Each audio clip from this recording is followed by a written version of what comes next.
Here in Manor, we are part of Pack 62. I'm part of the Cub Scouts, and I am the current Cub Master.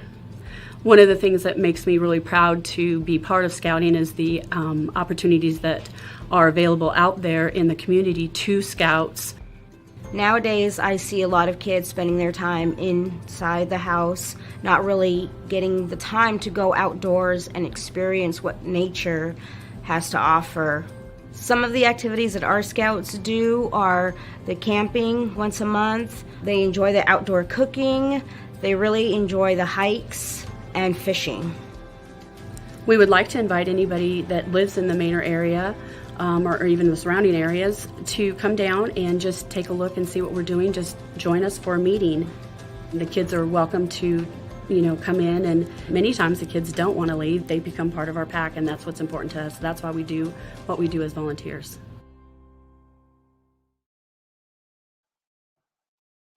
All right. I want to thank everybody that's tuning in, and definitely this is going to be shared to the different Facebook pages. But I know there were quite a different types of questions within the community on the different charter propositions that the charter committee recommended to City Council, as well as what City Council approved to be listed on this year's election ballot.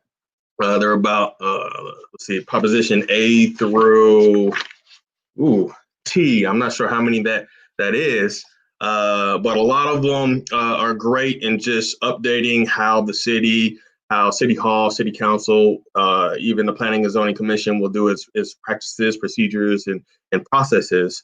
And asked Pastor David Cox to come on and make sure that if I say something that is not clear, he can help me make sure that I restate it, or if I don't address something in full clarity or full proper information or whatever, or there might be something within the community that I didn't address as far as a concern, that he can help make sure that I provide that information and that clarity on what's on the ballot for you all for early elections starting on the 13th, as well as general elections that are going to be on November 3rd. Pastor Cox, you got anything that you want to add before we get started? No, well, only the fact that I was posting these propositions on some of the pages earlier, just so that some of the voters and residents of Manor would be able to get a heads up as to how they wanted to vote them. It wasn't to test your knowledge of them. It's just a simple fact that when you get in that booth and there is 20 different proposals there, and then you're trying to read through each and every one of them to make sure that you're you're voting the way you want to vote and the way that you want the city to be represented. So that's why we're here tonight. We want you to be informed about all 20 of them, so that when you step in that booth, you don't have to spend all day in there reading through all 20 proposals, because it's already going to be a crowded election cycle this year. So you want to be as fast and as informed as possible. And that's why we're here tonight. No, sounds good. And just to let y'all know how this kind of format's going to work here is per the election code, we are not going to be advocating that you vote one way or another. This is purely informational. So you at least are as best informed to make your own conscious decision when you walk into the polling booth and advocate your voice and exercise your voice. So what we've done here is I have each proposition in full as it is listed, so you can read through it.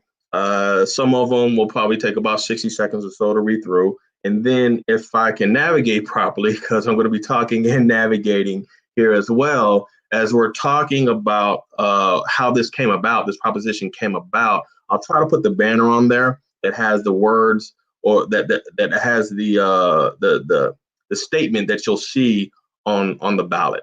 Okay. And so with that, we'll go ahead and get started with Proposition A.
All right. So you saw the verbiage that's going on for Proposition A. It says basically requires the consent to annexation of land by the city as required by state law. Um, as of August 15, 2017, Governor Abbott signed Senate Bill 6. And what Senate Bill 6 is basically restricting what municipalities are able to do when they see land that's in the extraterritorial jurisdiction. So it's right outside our city limits. And instead of just being able to say, we want that piece of land, we want to expand our city limits, so let's annex it. Now we have to get the consent of the people that own that land. Before you didn't, you just could annex it. And if they didn't want to become part of the city limits, they didn't have any way to voice their issues or the concerns or even to be able to stop it from occurring. And you see that in the verbiage when it says as authorized by applicable law. And it's just really aligning the charter, which was last amended back in May of 2015 to be current to the restrictions of annexing since Senate bill was signed into law in 2017. Pastor Cox, is there any other comments, questions, concerns that I might not have probably covered in that explanation? No, no, you literally covered it. Annexation of the land, as you describe it, is as simple as this is the law of the state now, and the charter is being amended to match the state law. Exactly. All Absolutely. right.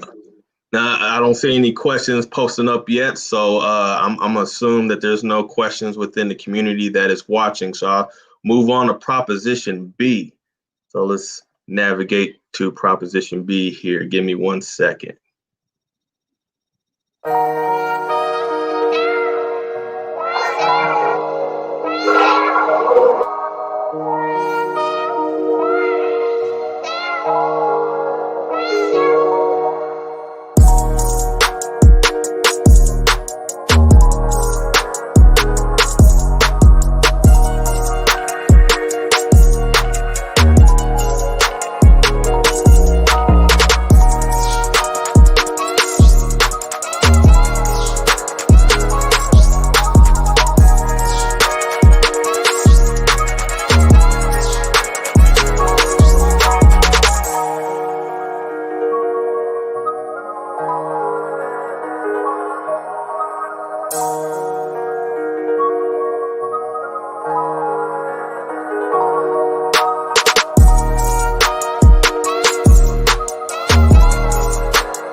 All right. So this one is Proposition B, increases the terms of office from 2 years to 4 years with a majority vote process. So right now, we do not have a majority vote because we're not past 2 years in terms. So by law, anytime we go to 3 years or 4 years, we have to go into a majority process, meaning the winner has to get at least 50% of the votes cast. So now it also incurs having to have the runoff elections that we normally didn't have to do with the 2 years. Now, Charter Committee had recommended 3 years. Council elected to go ahead and go with 4 years instead of the recommendation of 3 years.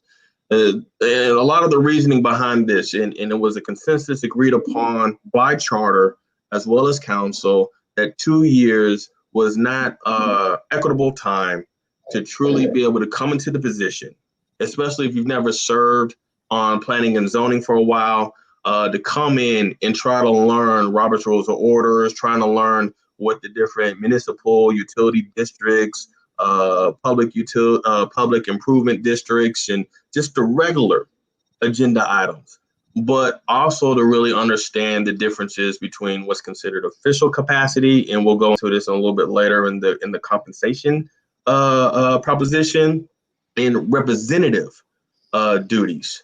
And basically the representative duties are what we in the community really expect and see out of our elected officials, of going out and engaging with people, with businesses, with companies, with corporations, and building those relationships to bring them in and start building programs and services and opportunities.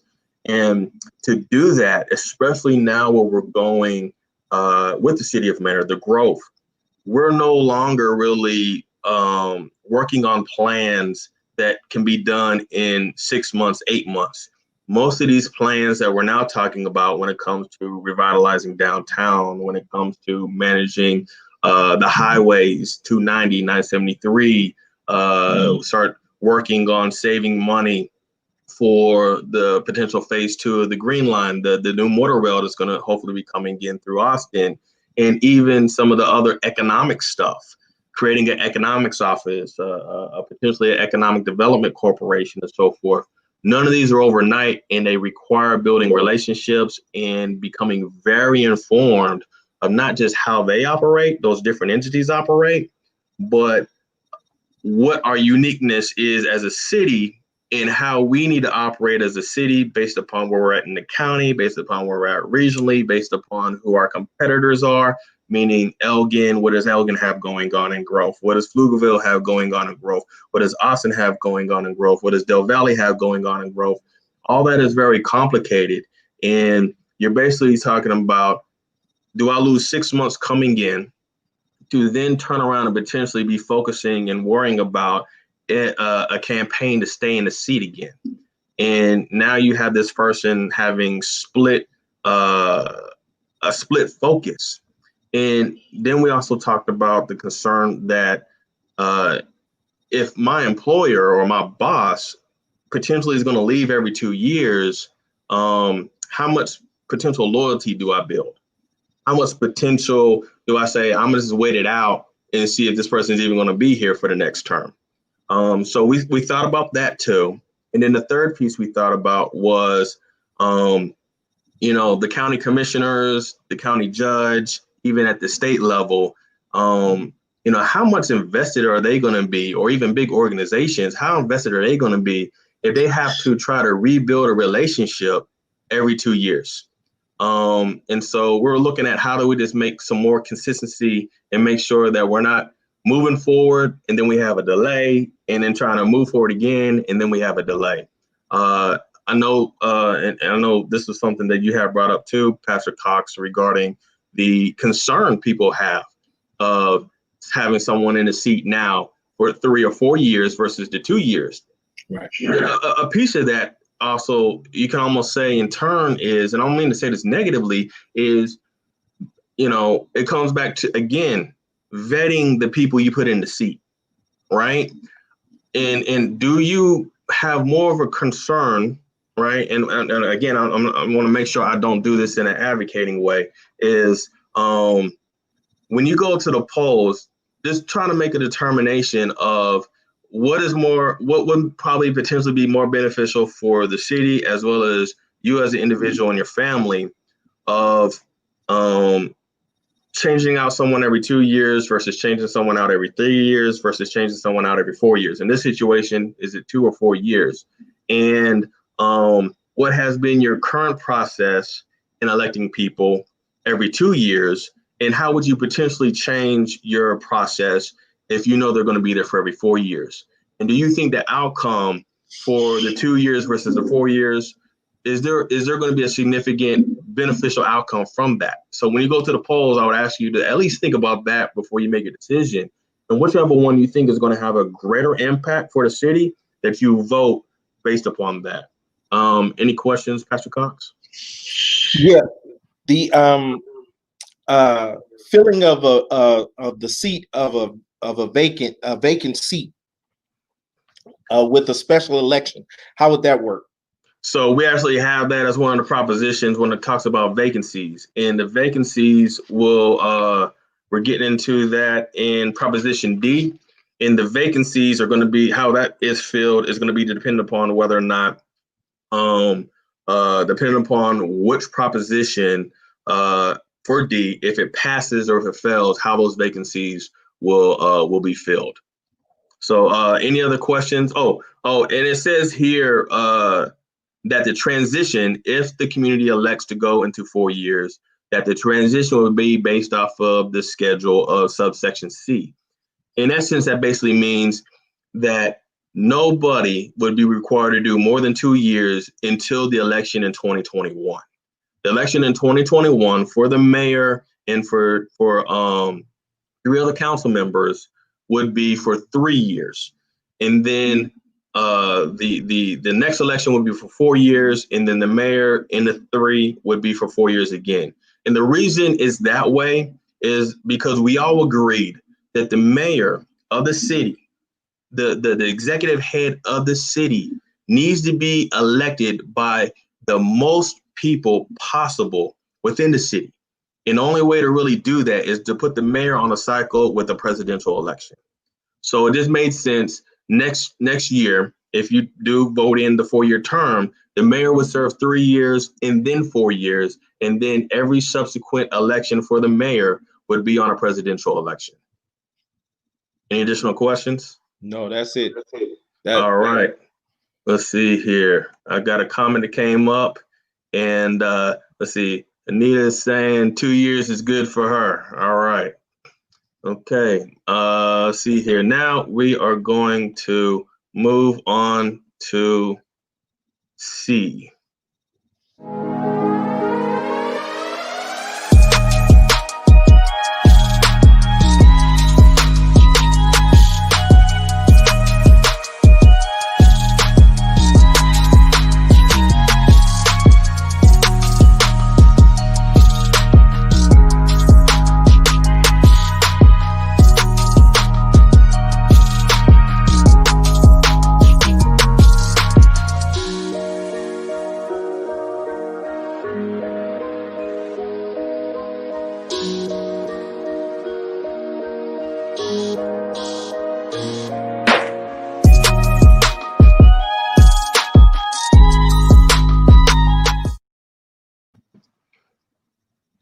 All right, so Proposition C clarifies that any partial terms of office count towards a term limit.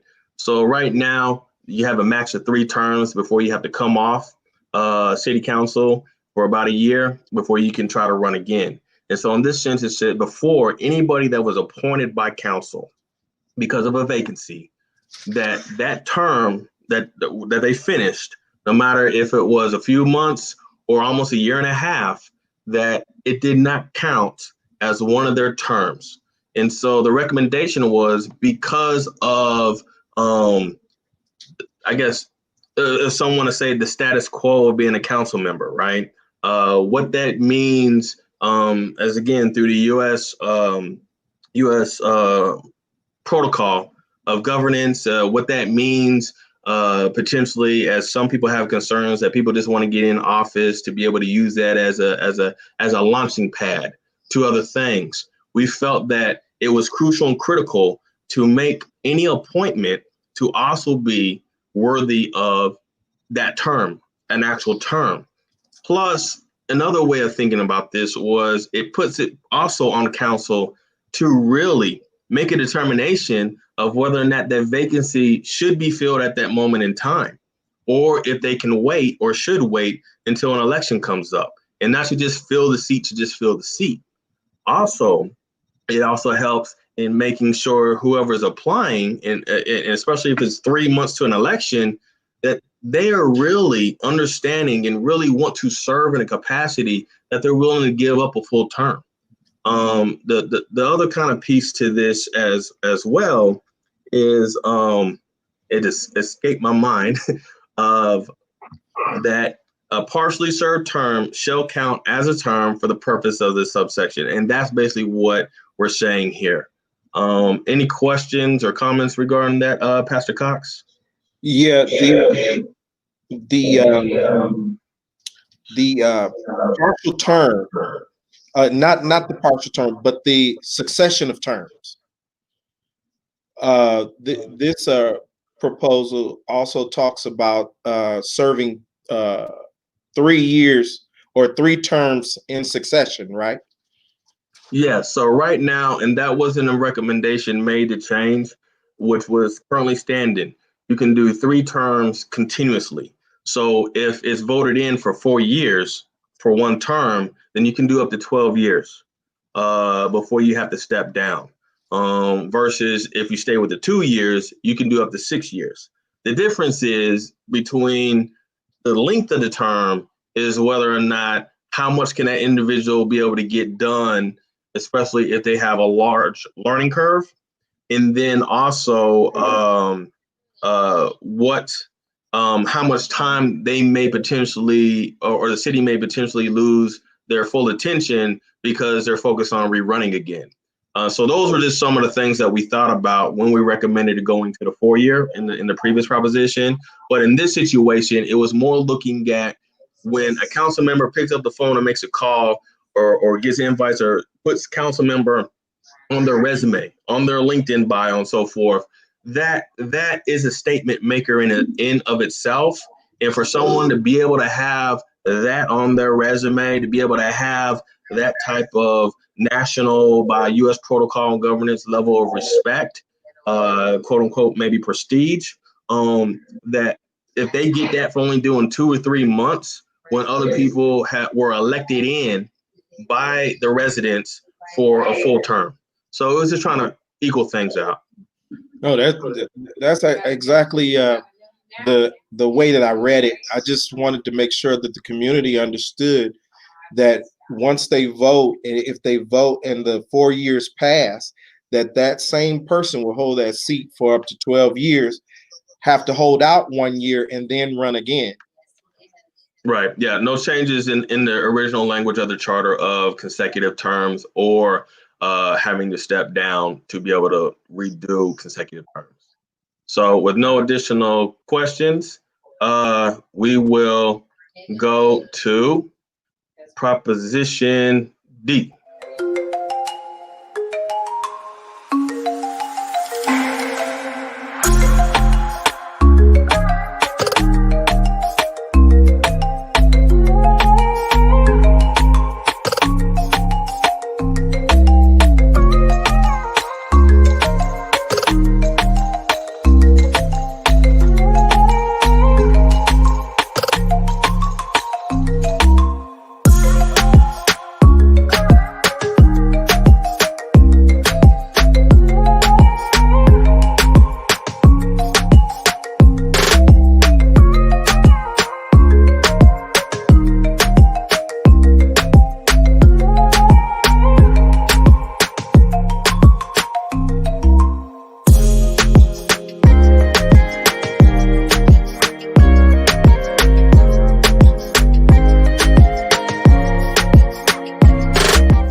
All right, my apologies. I actually left up the banner for Proposition C and then clicked on D to get that one off.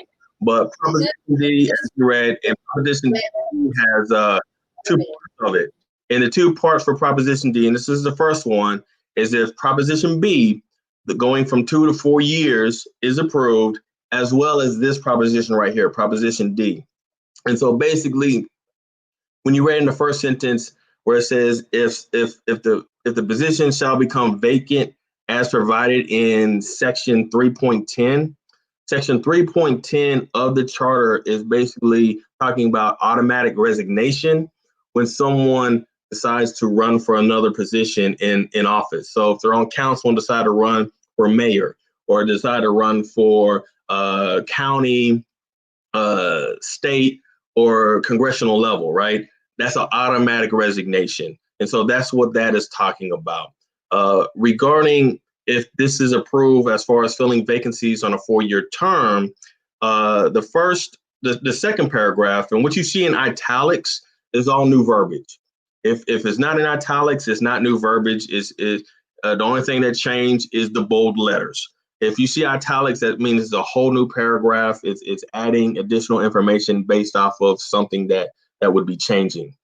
And so that second paragraph is basically talking about if a vacancy occurs that exceeds a 12-month window, and if there ever happens to be 2 people already appointed to fill a vacancy. So that means you're now getting ready to have 3 people that could be appointed to fill vacancies, so half of the council, then then there has to be a special election. And that special election would be called and has to occur within 120 days. So that way, Charter wanted to make sure that you never had at least half of council being appointed. You can have up to 2 people, but once you get to 3, you have to have a special election. So that is one of the clauses that the Charter Committee recommended.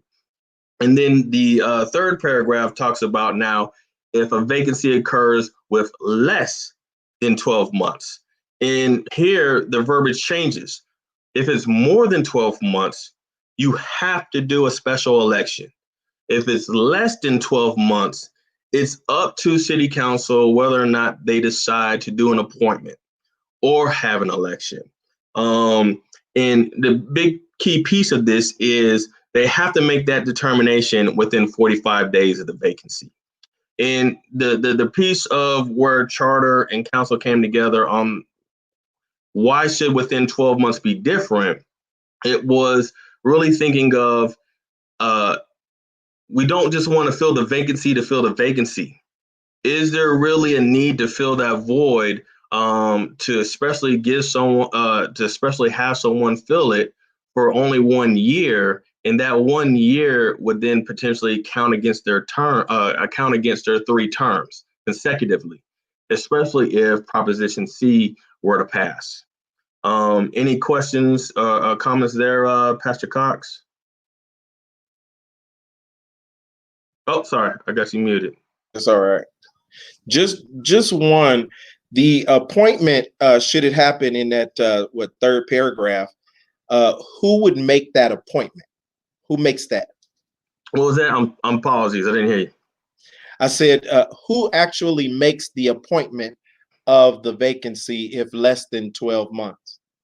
The appointment would come by council, just like it currently does right now, and it would have to be a majority vote. Usually what we've always done is it has been across the board consensus. Even when I was on council, a council member under Mayor Rita Jonesy, it was always a consensus. And we just did that to make sure that everybody was on board with the individual coming on that was not actually elected by the community. Okay, and so we got a question, got a comment here from William Wilner, and he's basically saying the 4 years for an individual to do their shady business without interruption or scrutiny that usually comes with an election.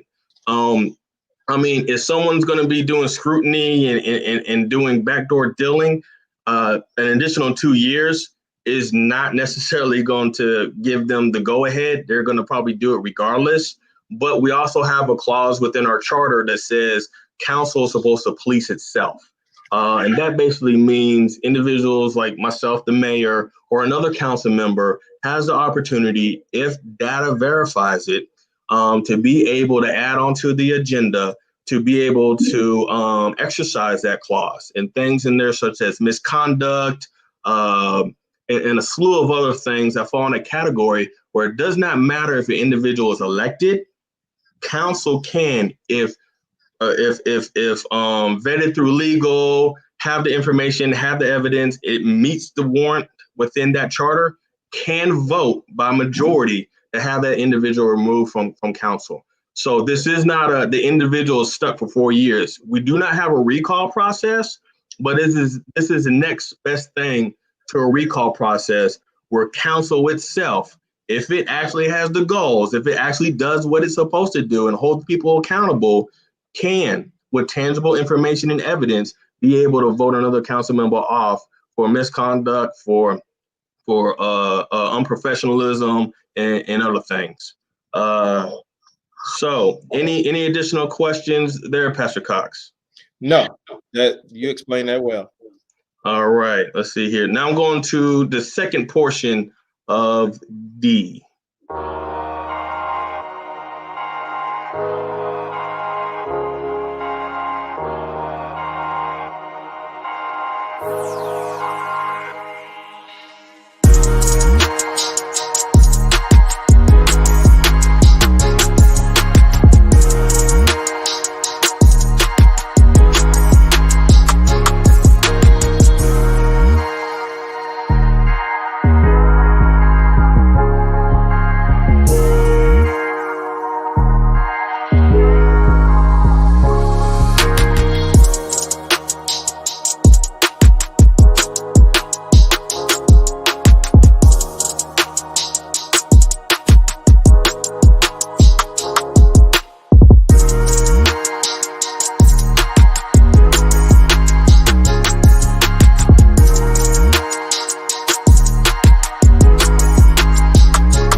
So this is the second part of Proposition D, and this basically talked about if this is approved to go from 2 to 4 years, but the vacancy process we just talked about doesn't get approved.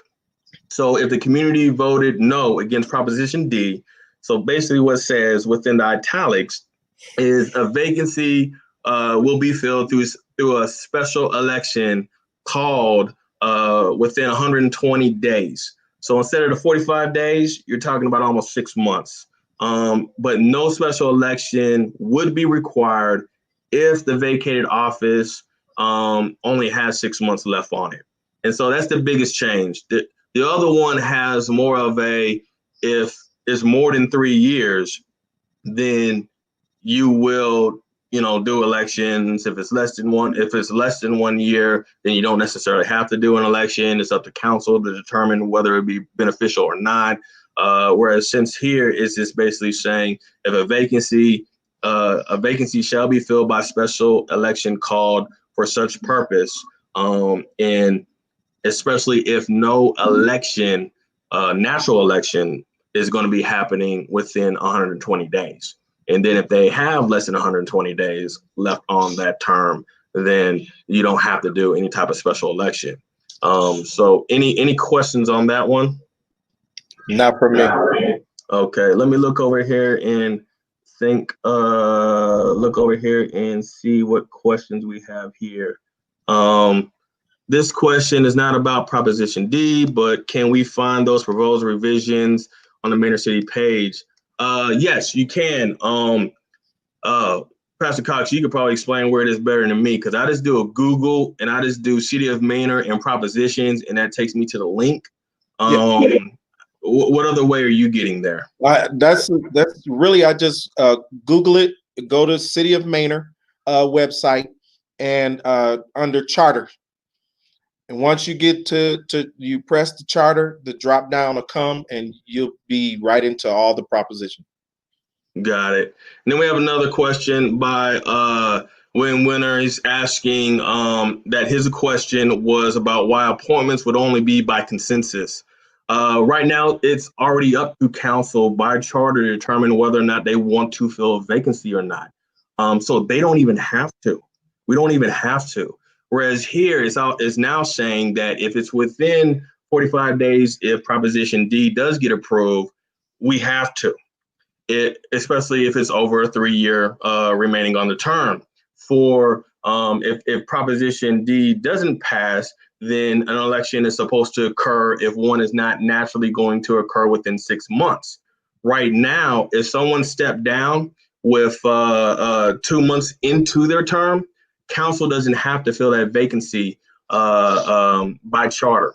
So, and the consensus piece is usually is normal, and you'll probably see this in other places where even though it says by majority vote, they just want to make sure that everybody's in agreement, so there's no animosity against bringing someone on, especially when the individual is not elected by the community at large.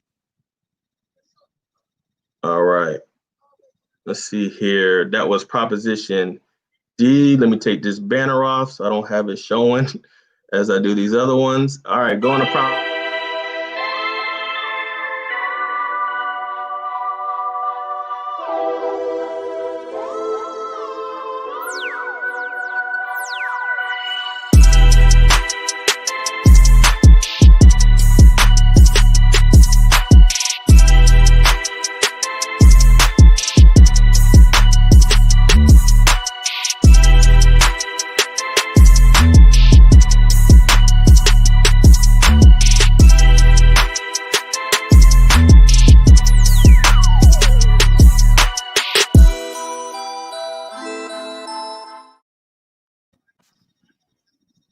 All right, so this is the big one, right? The big one that everybody had questions and concerns about, and I will admit I did a horrible job explaining it towards the end of our last Real Talk 2 months, the other month ago, right? So it says Proposition E compensates the mayor in the amount of $150 per council meeting and council members at $75 per council meeting attended.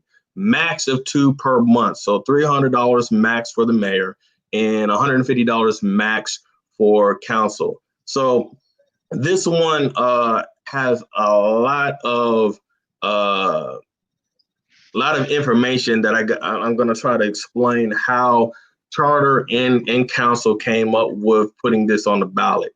One of it was saying that, yes, we know everybody that is on council is volunteering, but also what we expect ourselves to do out in the community and what you all expect us to do out in the community, that is considered representative business by definition through Texas Municipal League, through the insurance that the city has, as well as coverage. And so they call us one thing called official business. And official business is attending the 2 meetings a month, right?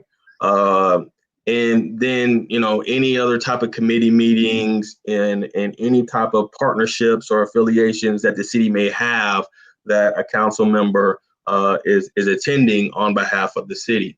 And it's also anything that is usually approved, but then is defined that council member or even myself as mayor, that is going to be a official activity that I'd be operating in, or they would be operating in. So going out and, for example, trying to figure out what's going on with HEB, going to sit down and meet with them, and they're in Central Austin, they're in Austin, or going and talking to different entities like Dell or whatever that's over in Cedar Park. Those are considered representative business. So the gas that the individual would burn to go over there, anytime we go in and may end up doing lunch or dinner with someone, by law, we're supposed to pay for ourselves. We're not supposed to allow someone else to cover that bill, because that could potentially be seen as them oohing and wooing us, right? So again, because that's a representative thing, that's not something that going out and having that discussion was not something that was voted on in a council meeting and designated this individual to go and meet with them. And the expense of that being approved, things like that are out of pocket. And those are the same things that I remember seeing one post, the school district too, the trustees, these are the types of things that are unfortunately out of pocket. What we saw was that, and you see this often, most of the people that are in elected positions, especially that are out and able to go out and engage a lot, they are financially well off.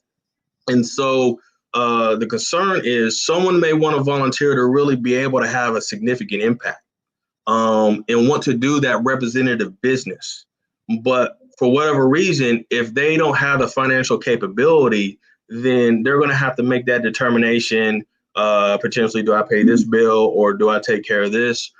Versus that 50, 100 or whatever they may be paying out of pocket to do that representative business, which in turn doing that representative business hopefully turns into agenda items, reporting that occurs during the 2 business meetings.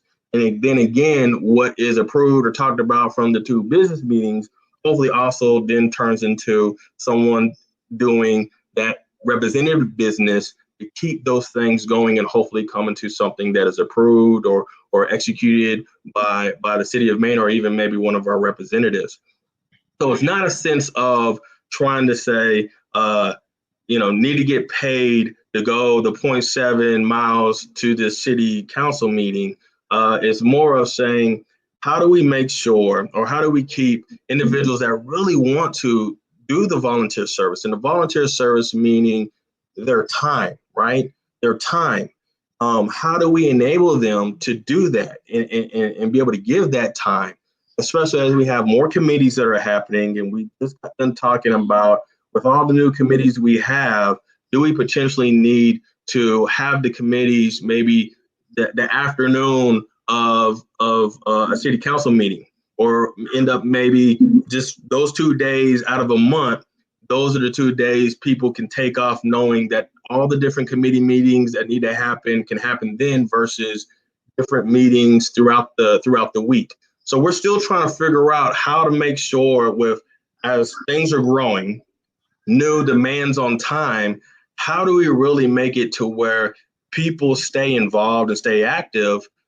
Because that's what they ran that campaign on. That's what they volunteered to do. But there may be other things in their natural life that may prevent that, and they're not able to meet their representative official business that leads to official business that we both expect from them. Any questions in that regards, Pastor Cox? Just one for this proposal does say two times per month max. So that does not include any special meetings that you may call, special city council meetings or anything like that. The max, the ceiling is the 2 payments for the scheduled 2 meetings, right? Yes, only the 2 meetings. There are a lot more meetings that go, but it, like we said again, and I agree with Anita when she's saying Proposition E is worded wrong, and there might have been a better way to be able to word it. For a lot of us, this was our first time going through a charter committee. We know this is something that needs to be discussed. We know that this is going to be something that's going to become more crucial down the road as well. But we felt if we didn't at least highlight it and note it, that then we would be doing a disservice of trying to then get qualified individuals running for office and then staying fully committed, because there ends up being that unfortunate conflict. And then let's see here, there was another comment that she had. It says, for her, no to Proposition E, I get it. There is reimbursement for approved items to what was explained. Volunteer positions are just that. When money gets involved, it gets ugly, and that shouldn't be a motivator. So right now, too, and to speak to that, there wasn't a lot of really, there was no budget that came for traveling for council members. So that is something new.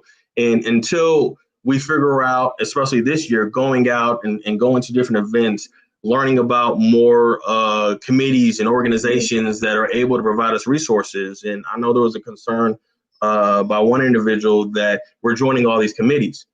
I will tell you, 3/4 of them are not charging us anything, but we've received a lot of different types of pilot opportunities and resources and information.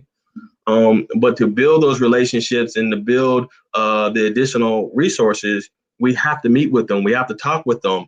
Yes, there's a lot of things we're able to, I guess, quote unquote, not have to do because of Zoom and COVID. But sooner or later, going back out on the road is gonna occur. And if we don't have the proper amount budgeted, and we do a budget process once a year, so then there becomes a mismatch. And right now, we don't even have a budget for travel, training, and so forth for council. So everything that is being done this year is purely being done out of pocket because it needs to be done, right? And we have the ability to find ways to be able to make that happen and cover that cost. As we're seeing what the expenses are, we are trying to put that together and provide that to the budget committee. But then again, you see it in Proposition E when it talks about performing official duties as budgeted. Again, there is a very clear distinction between what is considered official duties that is going to a meeting. And most of those official businesses is like going to a city council meeting, going to a council committee meeting, going to, because we're a member of the Manor Chamber, going to one of their meetings, going to, I think we're a member of the Austin Chamber of Commerce, going to one of their meetings. Those things are covered. But when we're talking about trying to fix the roads and going and sitting down with TxDOT and Capital Metro and those entities, those are not considered official business. That's considered representative business. when we're talking about trying to bring in different types of restaurants and businesses, those are not considered official business as well. That's only considered representative business. So that's where the divide is when you're talking about being reimbursed for official business versus not being reimbursed for representative business. There's also one more thing. How did you come up with those figures? The figures were the data was researched within the Elgin and the local areas, and that was provided to the charter committee as a comparison of cities of our size and what was going on. The charter, and I may get this incorrect, the charter was looking at that and then kind of increasing the number a little bit to compensate for probably no charter review revisions coming back to the community for approval for another 5 years. There's supposed to be and that's one of the propositions here, that the charter will be reviewed every 2 years. Before it said it could be, but it did have to be reviewed every 5 years, and we're going on 5 years now. So it was basically in case future administrations decided they didn't have anything that they wanted to change on there, but the responsibilities through representative going out, engaging, trying to, do the different things that are not considered official business, if those continue to increase, then there was at least something being provided for that future demand on them. So this was proactively rated. Yes. Okay. Good word. I wouldn't have thought of that one. Okay, let me look here and see. That says here, once it is a paid position, does the city council have the opportunity to raise the limit? It has to go again through charter and put on the ballot by council, and it has to be voted by the community. That anything that changes in the charter has to be voted in by the community. So council, and this is where it comes down to, charter gives its recommendations. Council can either use them or not use them or create their own stuff. Charter made recommendations, and the only thing council did not approve and made a tweak to was, instead of 3 years, 4 years. Everything else was recommended by the charter committee.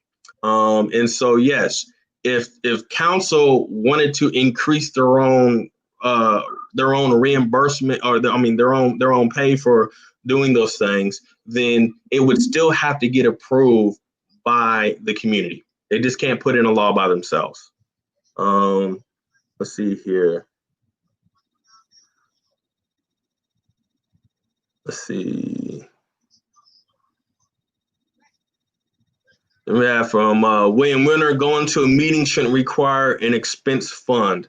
I get it. And just like Anita said, it's probably worded wrong. And that's why I'm trying to at least put clarity around the thought process. And it may be worded wrong, and it may not get voted in because it's worded wrong. I get that. Council gets that. But again, this is something that we realize and we see is going to become something very crucial, especially when it comes to future individuals seeing the workload, both from an official capacity and a representative expectation. And them having to say, maybe even if they're in a seat, well, the only requirement that I have by obligation is the 2 meetings a month, and if I want to be on a committee.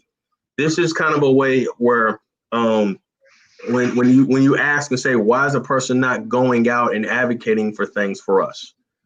Unfortunately, and this is probably where I'm gonna have to get, unfortunately, a little bit real on here.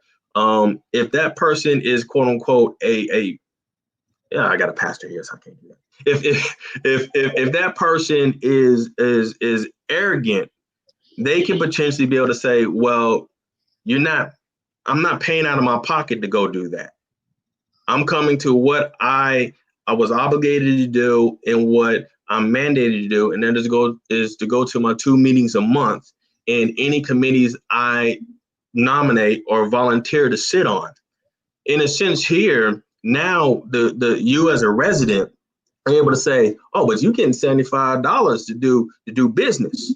So $75, and if you're working on hourly, that should cover a couple of hours. So you should be out doing something a couple hours that's going to be beneficial to this business meeting that you're going to be at in 2 weeks. You know, why haven't you put something on or asked for something for the city manager or the mayor to put something on the agenda for what you've been going out to do from a representative capacity? Because you are at least being covered to some degree to go out and do something to make the business meeting, your business capacity, more beneficial than just sitting back and just listening to and voting on what is just presented to you. So again, it may not be the right verbiage. I'll acknowledge that. But it definitely is something we see in the future years is definitely going to become a concern in keeping people really invested with the extra demand that is going on. All right.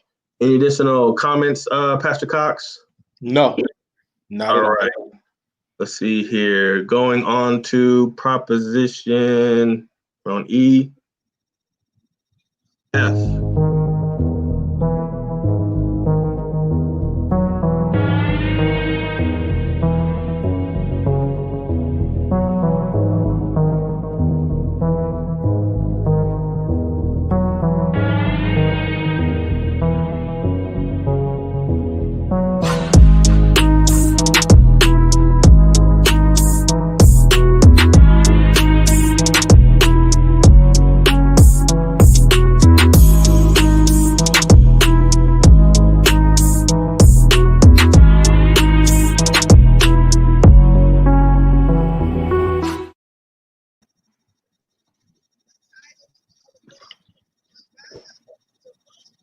All right. Proposition F is what we talked about, automatic resignation. Excuse me, y'all. And automatic resignation dealt with if someone was seeking higher office, like going from council to mayor or going state, county, or even national level. So the change here is basically leveling the playing field for someone that decides to run for office. Currently within the charter, if you had less than 13 months on your term and you decided to run for another position, you did not have to come off of council. You could finish out your term. And so with filing starting in the middle of July, so July, August, September, October, that individual could still be sitting on council and running against someone and have 4 months of being able to say they're still a council member, they're still sitting in back rooms talking about this and talking about that with potential business individuals, with potential development things that will hopefully come as agenda items to be voted on by council to approve or to deny. Whereas someone that had more than 13 years, if they decided to run for office, they would have to step off of council and become a regular resident. So you had two people that were actually council members, and one would have to actually become a regular resident and run for a campaign, while the other one got to stay on city council for the remainder of their 4 years in office. So it just kind of opened a piece of, I'll just apply, potentially say, I'll apply because I really have nothing to lose. Whereas the other individual says, I have to apply, and that means actually lose my position. So it was a way of just trying to make it equal across the board, that whoever decides to file would really have to consider, did they want to file? And then when they're messaging their campaigns and out advocating and talking about what they're doing, they're both speaking from what they did do on council and not what one did and what one is currently doing, right? Any questions on that one, Pastor Cox? No, that was explained pretty good. That works in tandem with C and D. Pretty much, because as D said, if the vacancy comes within that 120-day period, council does not have to move on filling that seat. And And what this says is you're really going to wait for the election anyway. So there should be somebody running for that seat anyway. Exactly. All right. I don't see as many comments on this one as we had on the other one. So, all right. So moving on to G. Let's get to it real quick.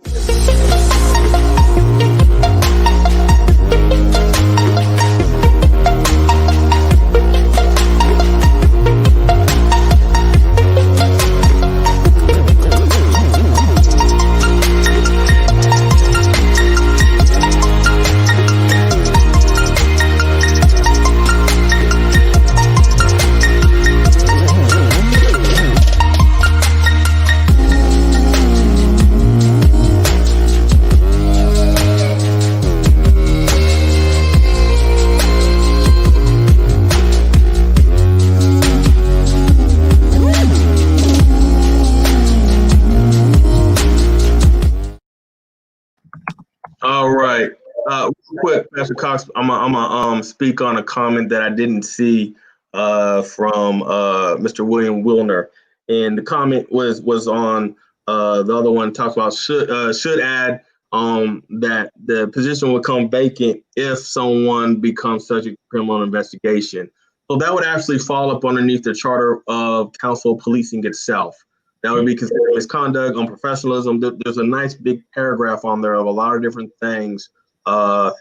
Immoral. It's a lot of things in there, and this would fall up underneath that aspect, and also be vetted by legal to make sure council or whoever is proposing that to be on the agenda, that it actually met that piece of the charter where the council could police itself by voting the individual off of council by majority. And then that would create the vacancy, and then either Proposition D, if it passed, then it would be filled through vacancy that way, or if Proposition D failed, then it would be filled through vacancy that way. All right. So hopefully I answered that one. And let me see here, Banner, where we at on G? G. Okay. So G, basically here, it's removing take command of the police and maintaining and enforcing all laws. And so we really saw this present itself when we had COVID-19, and we really had to exercise our emergency management plan. And we wanted to change the verbiage here to make sure someone didn't get in the seat and think that they were going to just be dictating to our law enforcement what to do, and basically stepping in the shoes of our chief of police. What is already naturally occurring is the mayor already has oversight of the processes. And normally the mayor goes through and talks with the city manager and sometimes to the chief of police on certain things. When an emergency occurs, the system is flattened, and the mayor talks directly with the chief, with the city manager, and other individuals that are identified within that emergency management plan. And so here is just making sure that the verbiage is not misleading and making it sound as if when an emergency or disaster is declared, the mayor now becomes the chief of police and starts making police decisions when that individual is not properly trained, doesn't have all the procedures, doesn't even know how the police department works in general. So it's nothing but just a verbiage change. Any questions, comments, concerns there, Pastor Cox? I like that you explained that that way, because this was one that I really looked at because of the verbiage that was crossed out, right? And so the way that you're explaining it now means that you're not relinquishing any duties of the office of mayor, but the verbiage of the charter or the amendment is just worded differently so that somebody don't get the wrong idea. That's what I was looking for in that answer. All right. And some of these next ones are going to go kind of fast because it's just like this one. It's nothing but just words and verbiage changes. All right, so going to H. Let's see here.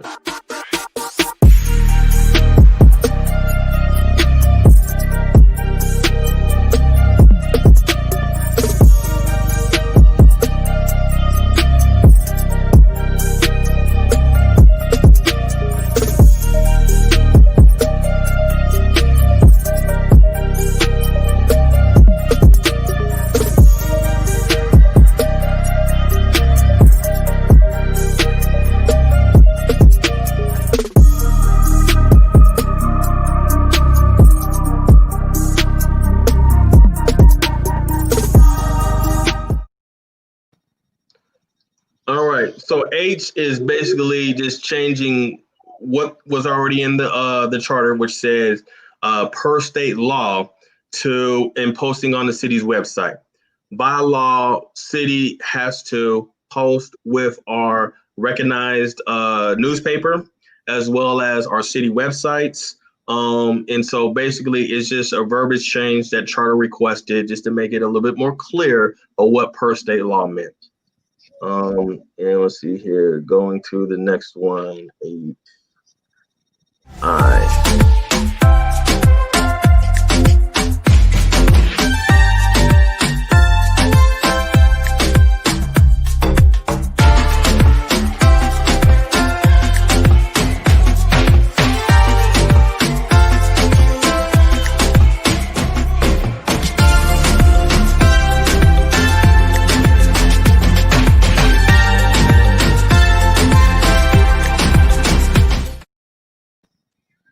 All right. So proposition I is the same thing, modifying the verbiage of what state law says. In this sense, instead of saying 30 days or more, just having it say based upon state law's requirement. In case state law says you have to have 45 days of residency to be able to vote locally, right?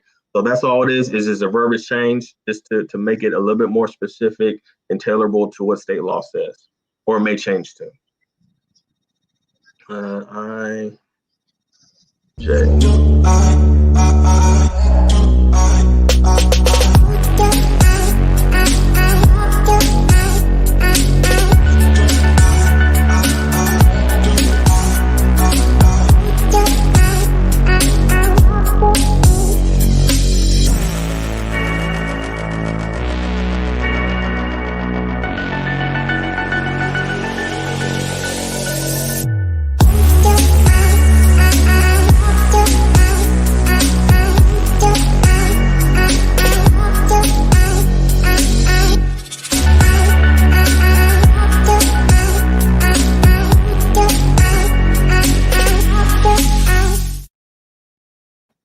All right, Pastor Collins, I'm going to address a question real quick. So we have this statement here, or no, our statement, Mr. William Wilner talking about the loss of millions and just kind of the communication piece. So the situation that happened over in the school district is not associated with how we do our practices and our processes within the city of Manor. Two separate entities. Even though we try to work collaboratively, we try to, and especially our police department supports them on any issues that may arise. Their practices, protocols, procedures, and so forth is solely and separately theirs. Even though we share the name of Manor on that, and Manor gets frowned upon for any negative things that happen with any of the businesses within the city of Manor, we have not had that type of unfortunate situation happen to us. All right, now going to, I said we're on J. So J here is basically clarifying and giving more power to the people. Ordinances, policies that are made for how city council will operate and how the city hall will function are created by ordinances and charter revisions. An ordinance is created by council. Charter revisions are created by the people. And so in this sense, it says if an ordinance is created by council and the people want to have something changed in that ordinance or don't even want that ordinance enacted upon or repealed, then if council does not acknowledge that and do the proper processes to review that, and if it still stays, then then the people have more power to be able to reject that ordinance at the next election. So it's just a verbiage change to be able to give more power to the people. Any questions on that, Pastor Cox? No, that's self-explanatory. All right, sounds good. Going to JK.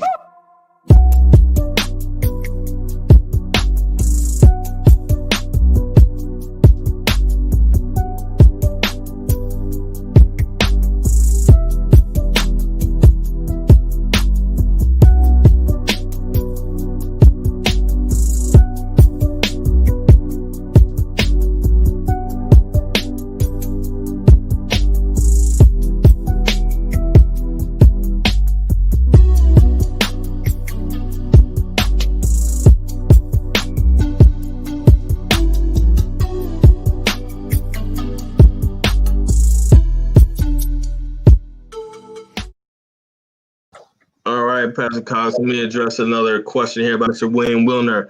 How would the people know of it if the people never hear of it? Let me see here.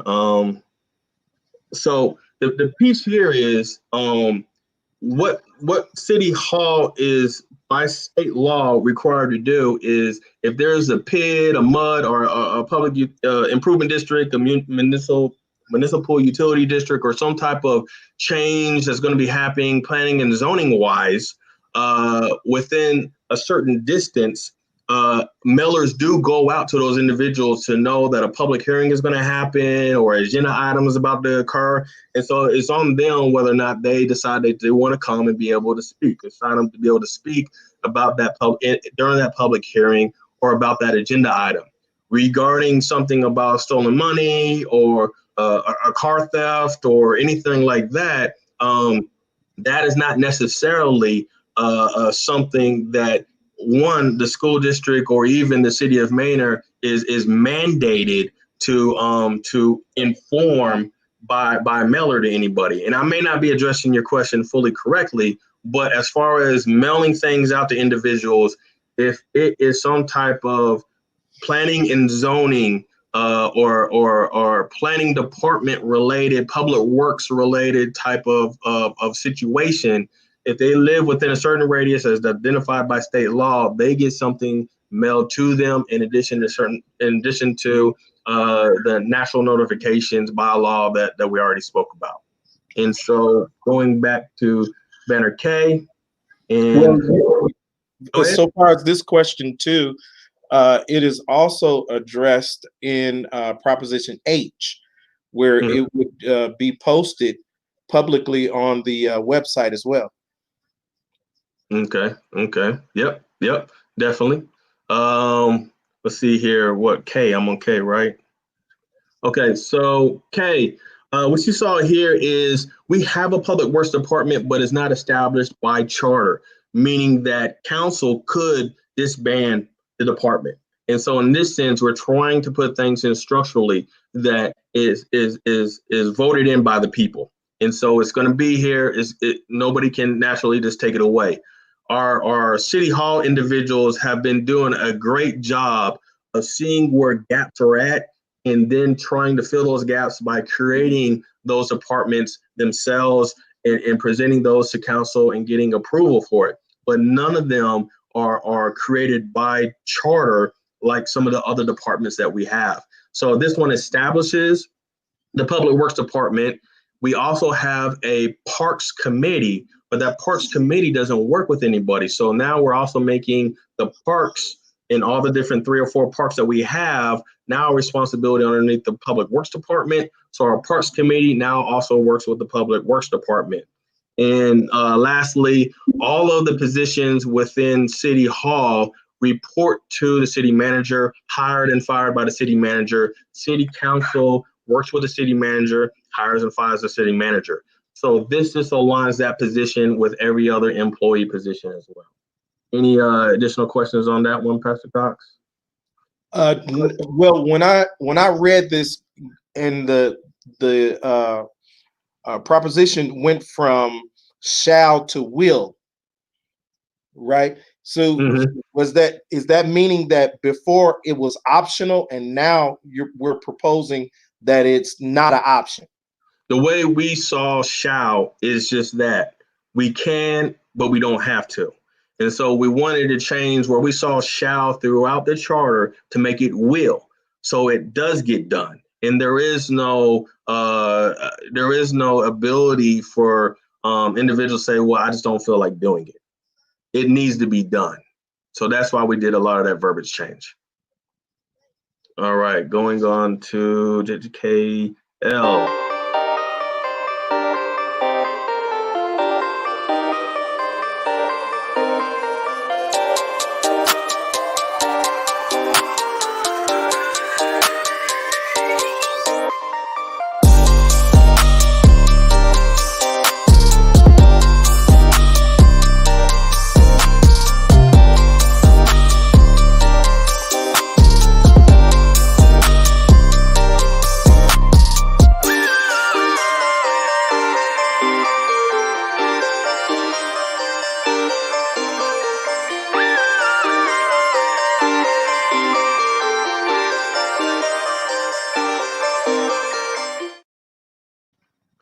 All right, and as you saw in the last one, it's the same thing in this one, actually establishing the Human Resources Department. We already have it, is just now putting it in the charter officially approved by the people. Going on to M, let's see here, M.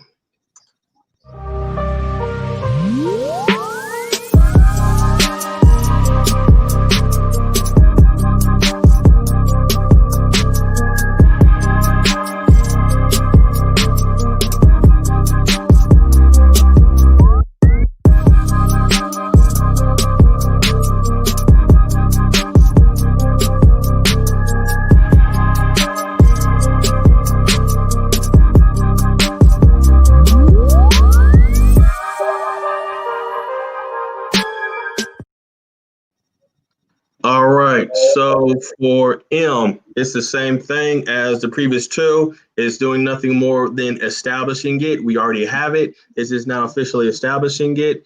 And then also making sure that the individual is also hired and fired by the city manager, like all the other positions within City Hall. Let's see here. I had a question that I saw come up.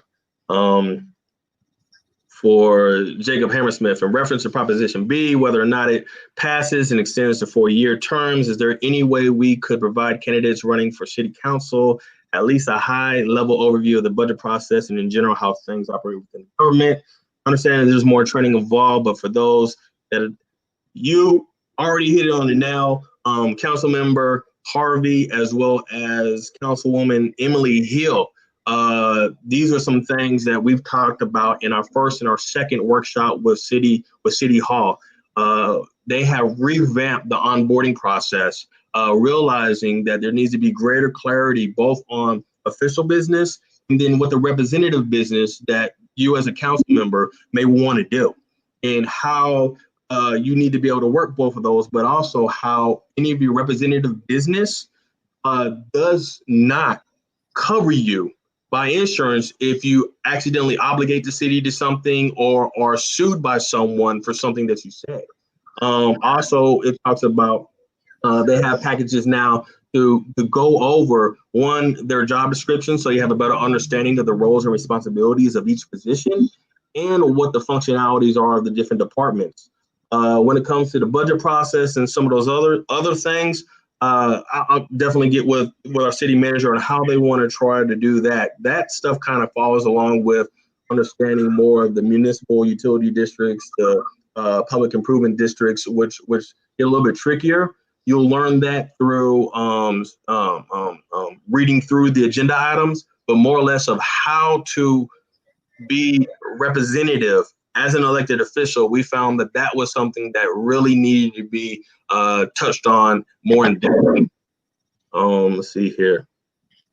So from there, going to N.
right, so I totally messed up and I jumped like past three of them, right? So Proposition P, Ethics Committee. Basically, what this is doing is basically saying, one, clarifying how the interview and appointment process would go for the Ethics Commission, but it also says if we do not have a sufficient number of applicants within the city limits, we are now able to go into the extraterritorial jurisdiction and have someone sit on the Ethics Committee. The difference between being able to do this with the Ethics Committee versus any of our other kind of committees that we have is the Ethics Committee doesn't actually make decisions on anything that is city funded through tax revenue or whatever. And that is one of the biggest limitations on why extraterritorial jurisdiction residents are not able to have a vote on certain things because they don't pay taxes into the city.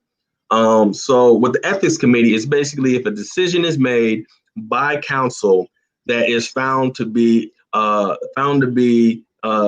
negatively, and it goes to the Ethics Committee to review it and potentially recommend a repeal of a decision that was made. Any questions, Pastor Cox? No, that's that. Well, let just for clarity's sake, you can now, should this pass, go outside of the city of Manor to appoint someone to this committee. What do you mean? Meaning that a person that's on this particular committee does not have to reside in Maine. Correct. Exactly.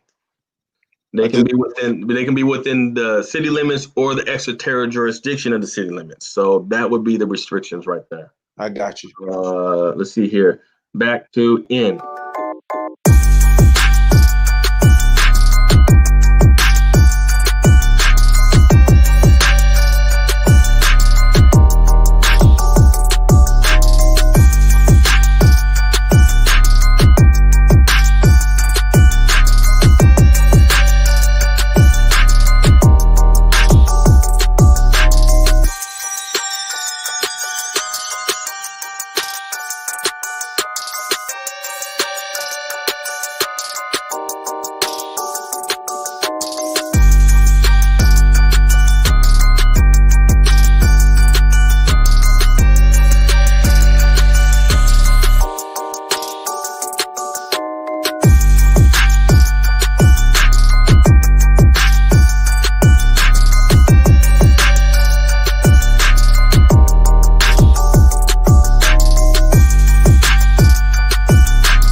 All right, so this one was quite long. This is all the different types of committees that were being proposed. We currently already have them all established.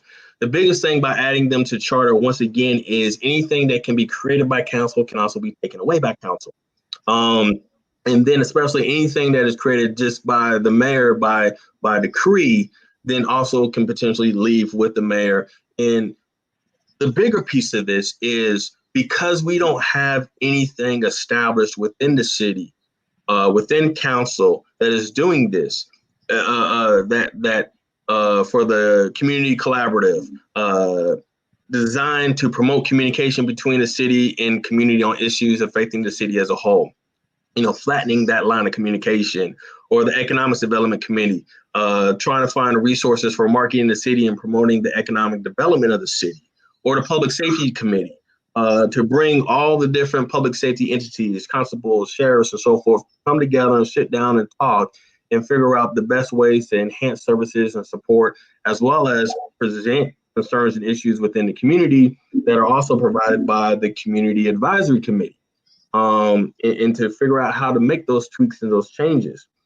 And then lastly, the Emergency Management Committee, to make sure that if something does happen or does occur within the city, we have an up-to-date process, an up-to-date plan that tells us what partners, what relationships, what individuals will be identified and activated to help and respond to the situation.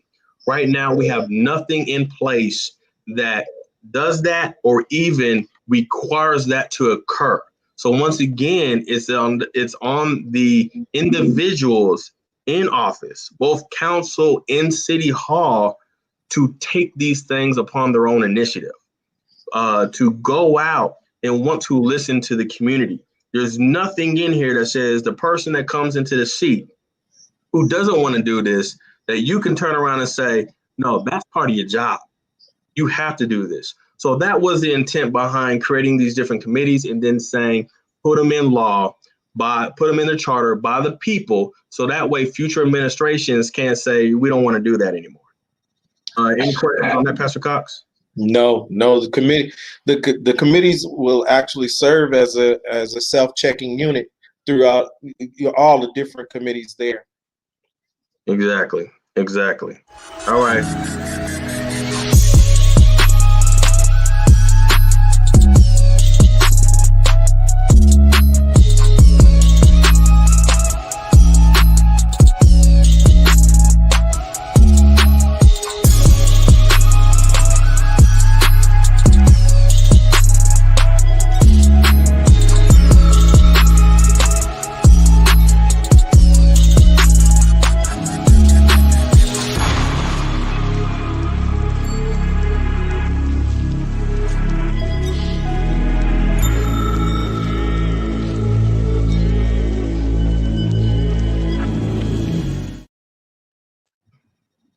All right, so O here basically addresses again, clarifying per state law language. That's all it's doing, is just clarifying the state law language, talking about, again, posting on the city's website, unless, defined differently or required differently by state law. That's all it is just updating it, meet current state law requirements. Moving on to, we already did P. Q.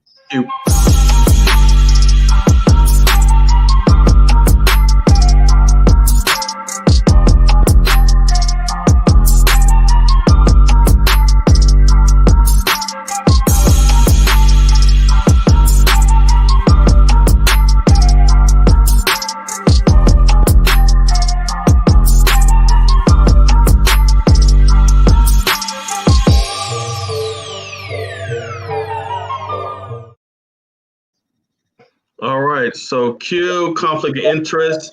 This was something that the Charter Committee really discussed real in depth on, and we definitely agreed with it, was just putting more of a conflict of interest, enhancing and identifying those relationships, especially with the individuals within the city right now that have the large families, the people that own the different types of land around here, and saying that you have to identify a conflict of interest for someone that's a family member related to the officer or employee within the first degree of contiguity or affinity. And so it just enhances the number of people you would have to verify and make sure you don't have that relationship with, and to identify and then also be able to recuse yourself within the discussion and the voting. So it just opens up more individuals you would have to be able to make sure you don't have a relationship with. All right.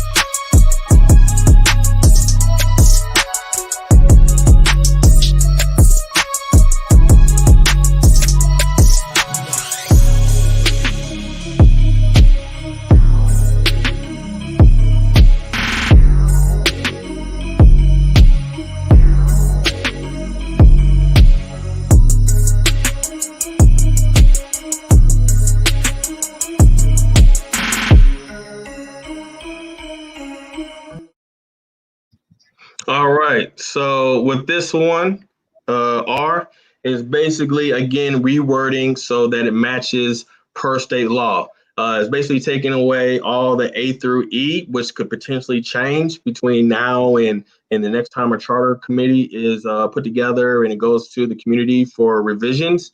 So it's basically just changing all that to say per state law. Any questions? Nope. That's what state law is. So that had to be said like that. Okay.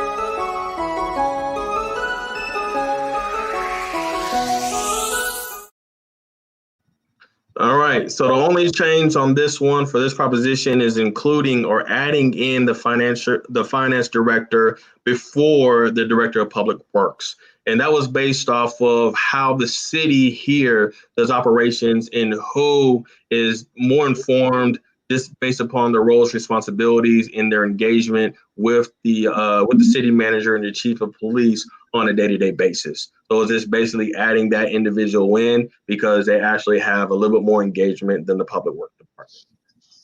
Absolutely. All right. Let's see here. And going to the last one.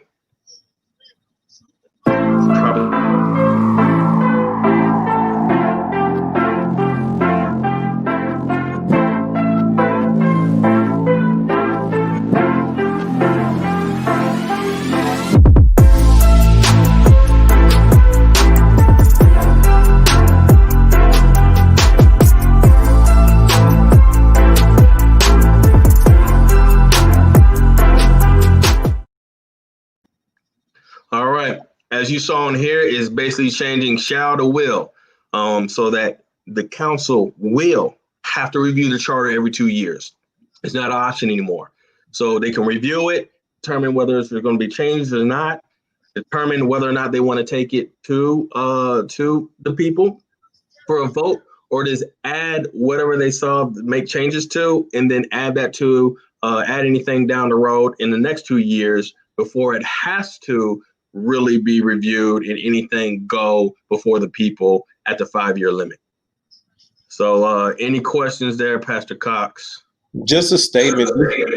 This one is particularly important because of the growth in Manor. You definitely want the city council to review the charter every couple years or so that you're not stuck with rules that are outdated. Exactly. So a lot of this, as we said, it's a lot of them, but a lot of them is just updating the charter and taking out a lot of can, shall, should, potentially to it will occur. And then a lot of things that we're seeing that the community wants is more holistic support, more well-being engagement. That you usually see in some of the larger cities, especially now that we're 3 times larger the population. This is a way of trying to make sure those things are in by charter. So the charter is driving what ordinances are being created, what committees, what organizations are being put together. And that way it becomes an expectation on the elected officials of how they're supposed to operate when they get in the seat. And so that's the biggest changes here. Feel free to review this or ask any questions. I appreciate you all tuning in. Hopefully we were able to provide some clarity on what all these were, and look forward to seeing you at the polls. Any last? The next one is November. Yes, it's going to be October. It's going to be in October. I have to push the date, but I can't remember what the date is off my head. It's going to be right before the go ahead. just so that if anybody missed anything or anybody wants a recap, we'll do this again before the general election on November 3rd. Sounds good. You all have a blessed evening. I appreciate it again, Pastor Cox, and Thank you. hope you all, if I don't see you all until the next time I get on, that you all be safe out there. You too. Thanks a lot, Mr. Mayor. Have a great